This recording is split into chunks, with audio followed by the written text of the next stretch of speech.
Madam Speaker, in the shadow of the Second World War, we joined with other nations to sign the 4 Geneva Conventions, fulfilling the promise of the Nuremberg trials to ensure that war criminals and perpetrators of crimes against humanity could and would be held accountable for their actions. Today, with passage of the Justice for Victims of War Crimes Act, we will close a dangerous loophole that has allowed this promise to ring hollow for some.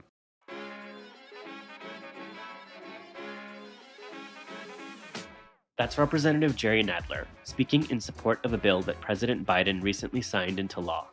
As Russia's war against Ukraine rages on, and evidence of thousands of war crimes continue to mount, countries around the world have looked for ways to hold Russian generals and troops accountable. On January 5th, President Biden signed the Justice for Victims of War Crimes Act, closing a major loophole that has prevented the U.S. from investigating and prosecuting alleged war criminals when they enter the country.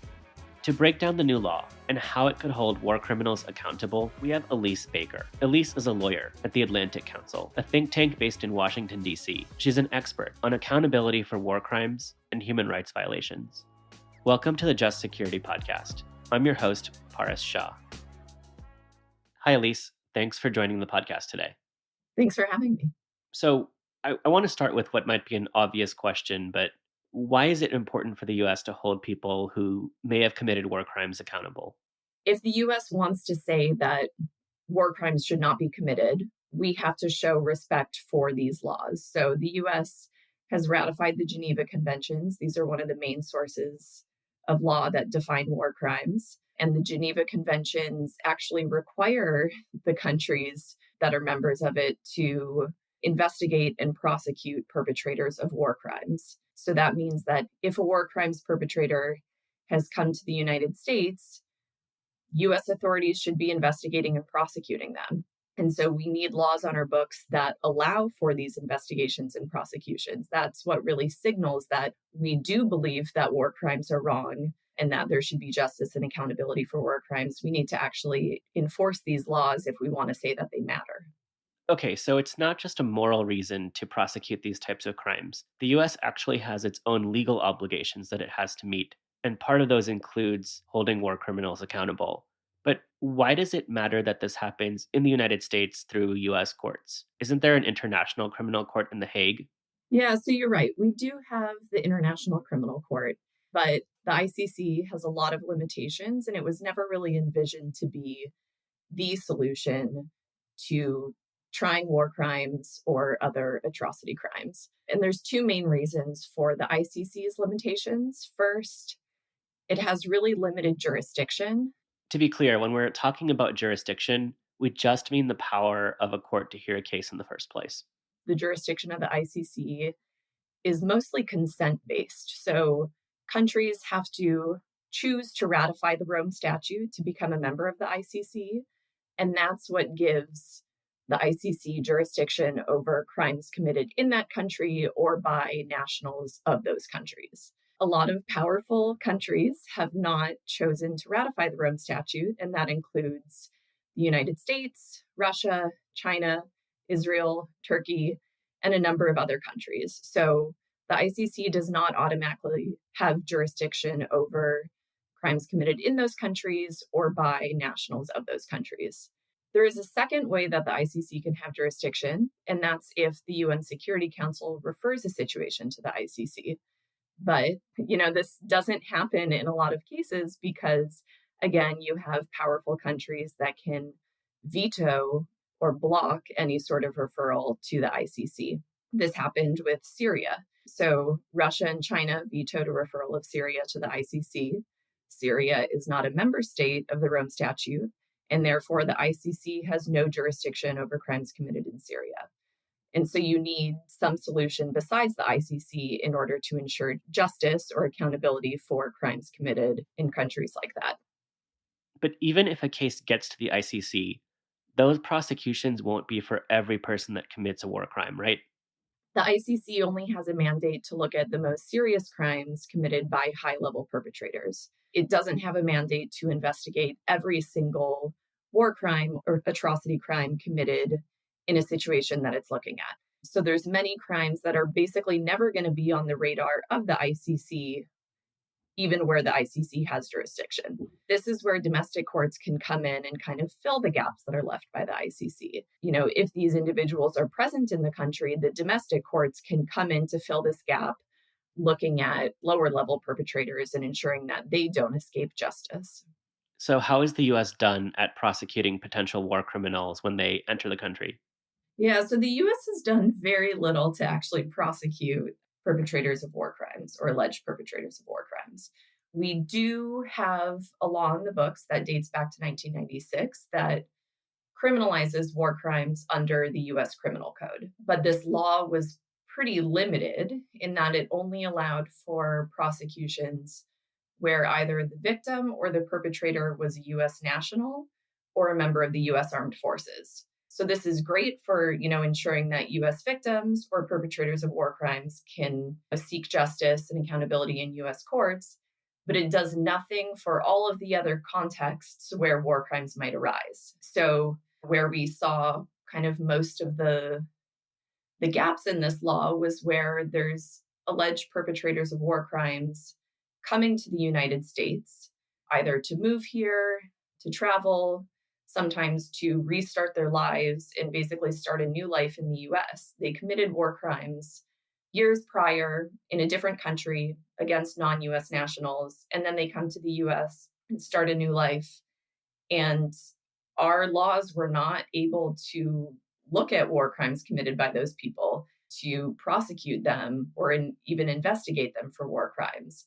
And so instead, basically the only legal tool that US authorities had was to deal with these individuals through immigration remedies. So it was revoking their citizenship or their visa, sending them back to their country of origin, and sometimes prosecuting them for criminal immigration fraud.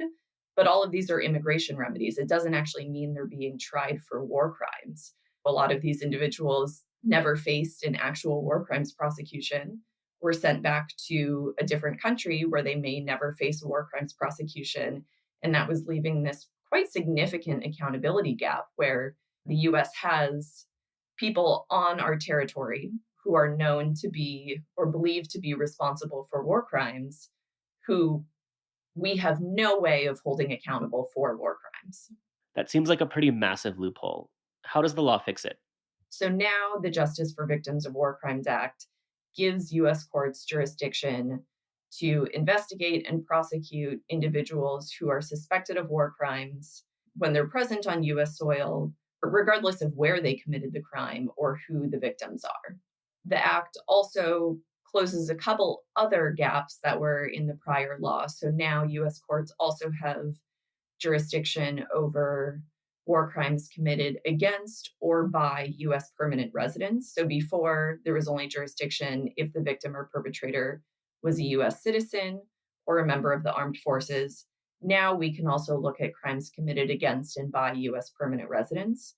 And it also now grants jurisdiction over war crimes committed in whole or in part on US territory. So before, if a war crime were to be committed in the US courts didn't actually have jurisdiction to investigate and prosecute that act as a war crime. This new amendment closes those gaps, and I think really the biggest impact will be in allowing for jurisdiction over those foreign nationals who later may come to the US.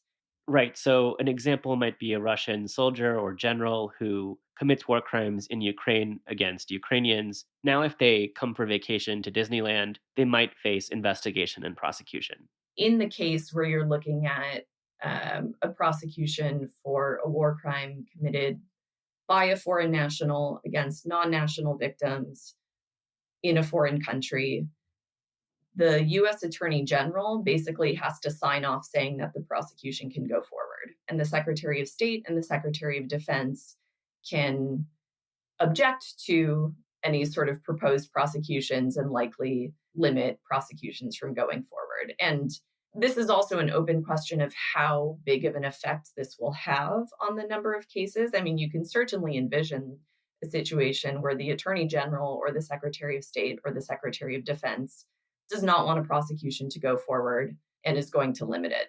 But, the US has never tried war crimes in US courts, so we don't really know how many cases this might limit because we're starting from zero and you can't go lower than zero. We'll just have to kind of wait and see how exactly that plays out and whether these prosecutions become more politicized and only proceed in cases where the US has significant interests in bringing this forward, or whether it can be applied more evenly to ensure justice regardless of specific US foreign policy priorities.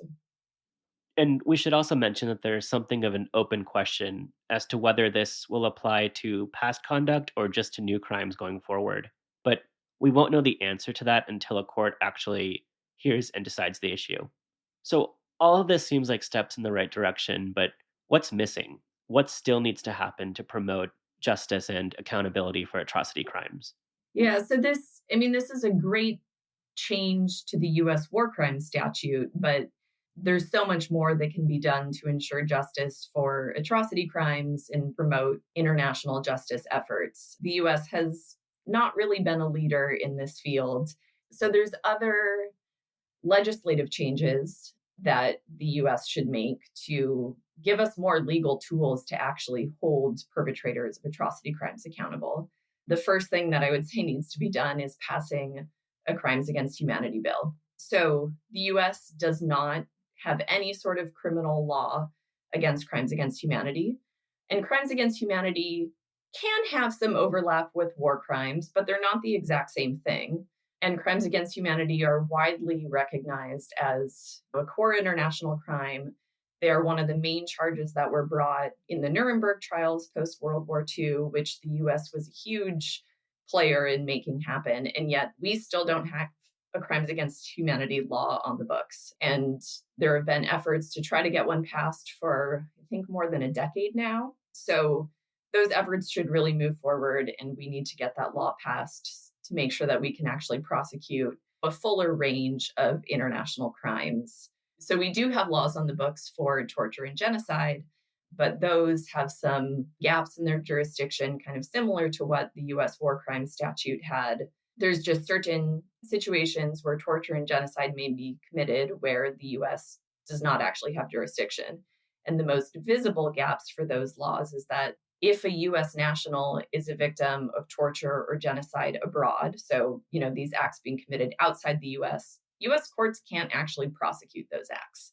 And so that's a pretty basic jurisdictional change that should happen to those laws. But beyond the legislative changes, we also need to make sure that international justice, atrocity crimes prosecutions are actually a priority for the Department of Justice and the US government. And I don't think I can say that has ever been the case. There's relatively limited financial resources that are actually given to build, investigate, prosecute these cases. War crimes and other atrocity crimes cases are really complex and expensive and time-consuming to build. Most of the time, we're talking about crimes committed overseas in contexts that, a lot of Americans might not be super familiar with. So you have to do a lot of background research on, let's say if we're looking at Syria, the conflict in Syria, how it started. If you're building a war crimes case, you have to prove there's actually an armed conflict ongoing. And then you have to actually look at the crimes themselves. So you're investigating the whole context, and then you're also investigating the crimes. These cases they're hard to build. They require a lot of resources. So if we actually want them to be a priority, we need to dedicate the resources that are required to really bring them forward. And then lastly, I would also say there's a lot more that can be done with supporting investigations and prosecutions in international and foreign courts. As I said before, the US is not a member of the International Criminal Court. I personally think that should change. The US should ratify the Rome Statute. Short of that happening, there's also a lot more the US could use to support the ICC. We could be sharing more information and evidence with the court. We could support their prosecutions. We could better support prosecutions in other foreign and international courts. These efforts just need to be a higher priority within US government policy. Certainly a lot to do and some signs of progress. Elise, thanks so much for joining us. Thanks for having me. The Just Security podcast is produced in partnership with NYU's American Journalism Online program. AJO trains students to become world-class journalists, no matter where they live or work. You can find out more about AJO and how to apply in our show notes. This episode was hosted by me, with co-production and editing by Tiffany Chang and Michelle Eigenhier. Our music is the song The Parade by Hey Pluto. Special thanks to Clara Apt and Elise Baker. If you enjoyed this episode, please give us a 5-star rating on Apple Podcasts or wherever you listen.